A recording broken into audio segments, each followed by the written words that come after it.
entire world press is quoting parts of that interview which was given to India Today. Aaj Tak, interviewed by Anjana and Geeta Mohan.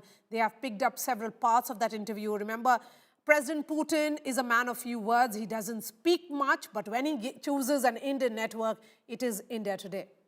And he's very clear in his mind what started this, where it is, and how it ends. Now the ball is in Europe's court or in Ukraine's court. Do they want to fight endlessly for the Donetsk and Luhansk region, for the Donbass region that they didn't recognize, that Russia didn't recognize for 8 long years?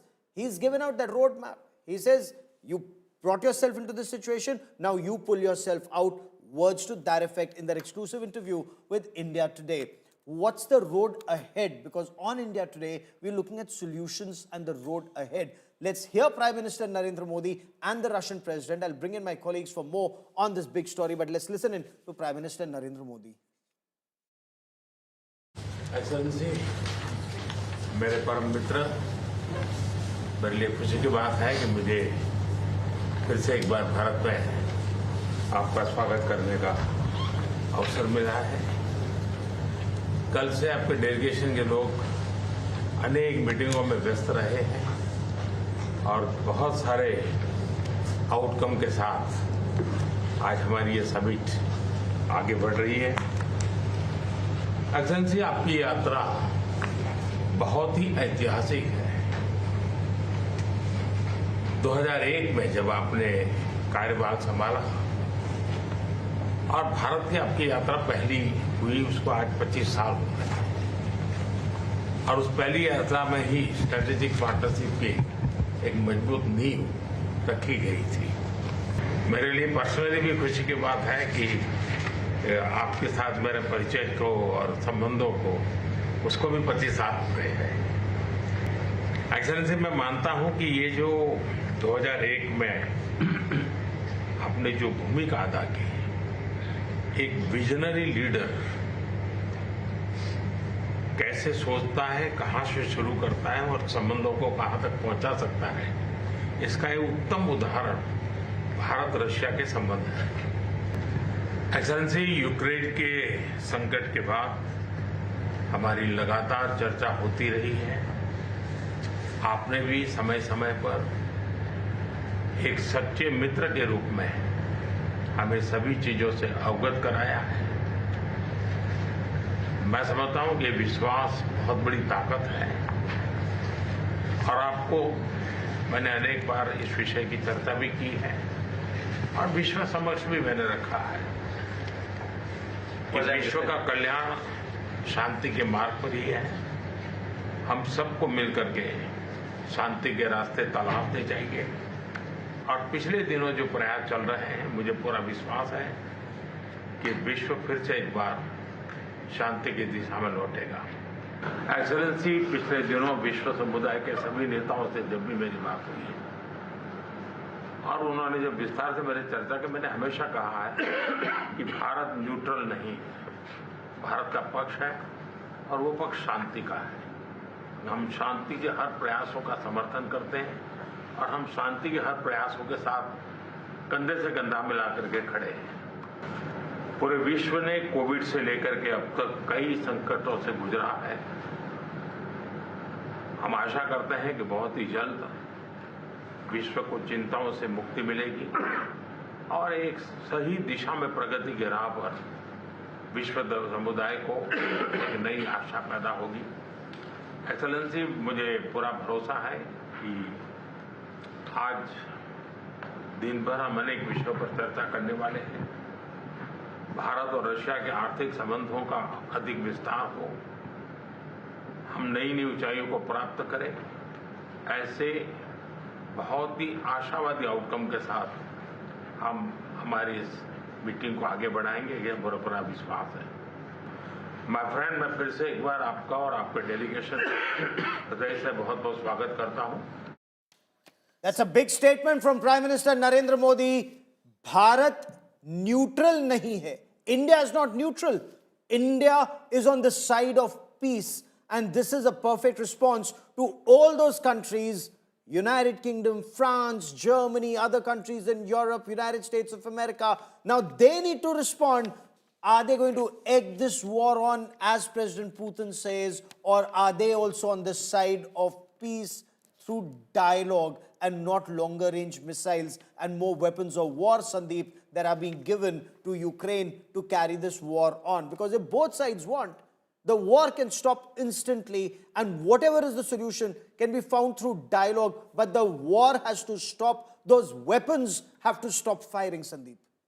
Absolutely, Gaurav, and we've seen multiple drafts of those peace proposals that have been, issued both by the Russian side and, of course, by the Americans, where they've called, they've given iron cast guarantees on the end of fighting, premised on, several deliverables on the ground, and Russia has agreed to most of those, but many of those are not acceptable to the Europeans, who are now the major funders of Ukraine in this war. And as you mentioned, they are the ones who are delivering long-range weaponry, ammunition to Ukraine in the hope that to prolong this war, exhaust Russia. They believe there is a victory in sight at some distant point in the future, 2026, possibly 2027. This war will continue, and the longer it continues, Gaurav, the more destruction will be wrought on the ground.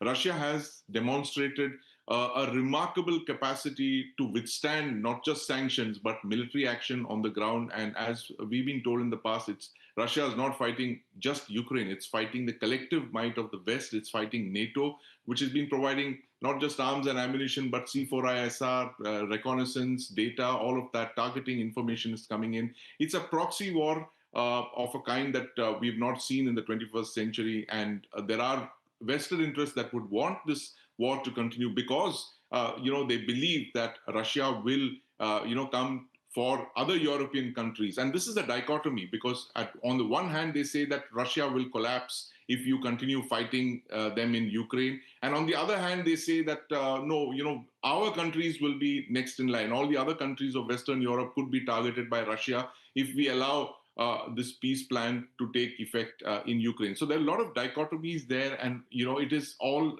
up to the United States, to Russia, and now, of course, the fact that India has presented itself as an honest broker in this process, that the war end as soon as possible and not enter a fifth year as it appears to head towards in February 2026, just 2 months from now, Gaurav. Yes.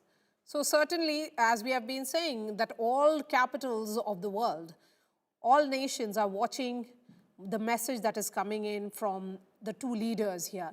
And Prime Minister Modi reiterating what he said in Samarkand, that this is not an era of war, that Bharat ka paksh is Shanti, that Bharat ka paksh Shanti ka hai, which is that India stands for peace. India is on the side of peace.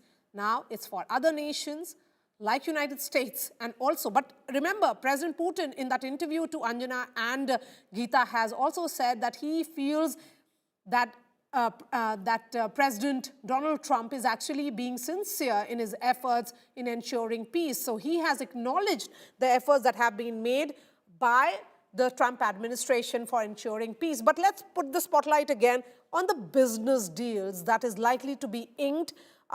Pranay, in perhaps 45 minutes to an hour, we'll be seeing a joint statement come in from Prime Minister Modi and President Putin. What are going to be likely outcomes of this bilateral?